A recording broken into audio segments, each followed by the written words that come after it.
Al finalizar este video sabrás que es un certificado de depósito y lo primero que veremos será qué es un certificado de depósito o CD, y para esto preparé esta pequeña diapositiva. Es una diapositiva muy sencilla, entonces vamos a pasar a la siguiente. Y un certificado de depósito o CD, como había dicho, es un instrumento financiero ofrecido por bancos y prácticamente, para no hacer el cuento tan largo, es un tipo de inversión a un plazo fijo o variable. Entonces aquí puedes meter tu dinero y hablar, por ejemplo, tienen contratos especiales, pueden ser a un año, 3, 5 años, etcétera. Después de ese tiempo ya te lo van a devolver, pero con intereses. Por ejemplo, a comparación, si ahorras una cuenta bancaria normal, suponiendo que vas a ahorrar $1000, a cabo de 5 años esos $1000 van a seguir siendo $1000, pero por la inflación, que es más o menos un 7% anual, va a disminuir su valor. Pero en cambio, con un certificado de depósito o CD, depende de la tasa, vas a tener ganancias y, bueno, en el mejor de los casos, vas a tener un poquito más y va a valer un poquito más. Bueno, prácticamente este es un CD, un certificado de depósito. Y ahora vamos a las características de un certificado de depósito. Y el primero, como había dicho, es un plazo fijo. Tienes un contrato donde en un determinado tiempo, puede ser un año, meses, aunque no creo, más que nada son años, tienes los intereses y los intereses se van acumulando. Por ejemplo, si te lo dan una tasa fija anual de un 5%, suponiendo que depositas unos $10,000, esos $10,000 con el 5% ya son $10,500. Y al siguiente año, suponiendo que hiciste un contrato a 3 años, el siguiente año se va a usar la cantidad de 10,500 y se va a sacar el 5% de esos 10,500. Después van a ser poquito más de 11,000. En el segundo año, del segundo al tercero, se van a usar más de 11,000 por el 5% y ya vas a tener casi 12,000. Prácticamente así funciona a lo largo del contrato. Y aparte, aquí dice penalización por retiro anticipado.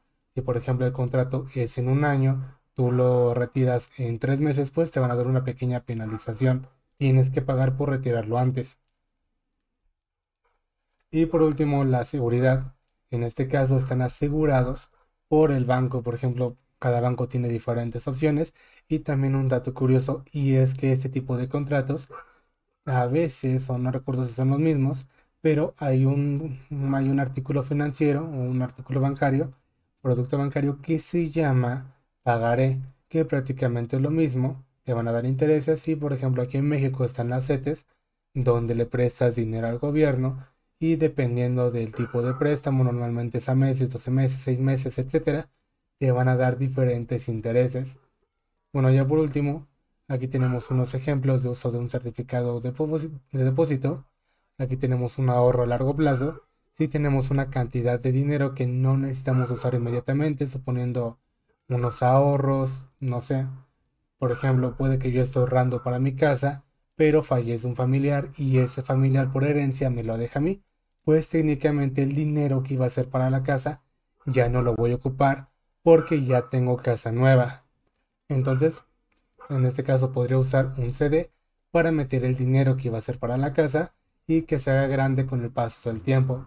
También ahí dice planificación financiera, que pueden ser parte de una estrategia de inversión diversificada. Cuando se refiere a estrategia de inversión diversificada, por ejemplo, puede que tengas un certificado de depósito para meter cierta cantidad, suponiendo que tienes $1,000,000. Puede que tengas $100,000 en un CD, $100,000 en un departamento, o sea, y si es un departamento, eres dueño de nada más de un departamento y lo rentas y todo esto, otros $100,000 en acciones de bolsa y así consecutivamente. O sea, es una inversión que puedes tomar y puedes acumularla, como había dicho. Y al final tenemos un regalo financiero, que en algunas sedes te dan regalos para eventos importantes, por ejemplo, el nacimiento de un hijo, matrimonio, y aparte tienes asegurado 100% que el dinero va a crecer con el tiempo. Nada más por último, yo te recomiendo ampliamente que si vas a invertir o dejar tu dinero en un CD, te recomiendo ampliamente que supere el 7% de la inflación. ¿Por qué? En el ejemplo que veremos más adelante, que es este, nos dan una tasa anual del 3%. Por ejemplo, la inflación más o menos, depende, varía mucho, está alrededor de 7% anual. Entonces, aquí prácticamente la inflación de un 7% pasó a un 4%, pero seguimos perdiendo dinero. Pero si la tasa de interés fuera de un 10%, pues ya le estamos ganando un 3% a la inflación. Eso ya estaría bastante bien. Y ahí dice, vamos a depositar $10,000 en un CD a 5 años con la tasa de interés al 3% y al final del plazo hemos ganado $1,500 y eso es el total. Recuerda que si tú quieres volverlo a invertir, lo puedes hacer sin ningún tipo de problema, pero yo te recomiendo que busques un CD que tenga más interés anual. Suponiendo, por ejemplo, acá en México están las fintechs, por ejemplo, Nu, Clar, Mercado Pago, etcétera, te dan una tasa de interés anual más o menos arriba del 10%. No recuerdo cuál te daba 15%, pero en un año vas a tener lo mismo que en 5 años con un CD. Entonces simplemente es que busques la mejor opción y para que realmente el dinero supere la inflación y estés ganando dinero, no simplemente lo pierdas. Y bueno, ya como conclusión, esto es un CD, vimos un ejemplo práctico y realmente es una buena inversión siempre y cuando, lo vuelvo a repetir, supera el precio, bueno, supere prácticamente la inflación, ya que en sí vamos a ganar dinero y obviamente es muchísimo mejor, aunque no nos dé un porcentaje tan alto anualmente, pues aún así es mejor que seguir ahorrando dinero, ya que en sí, cuando ahorramos, técnicamente perdemos dinero gracias a la inflación, aunque tengamos mucho dinero, pues va a valer menos al pasar de los años. Y bueno, eso sería todo por este video y nos vemos en el siguiente.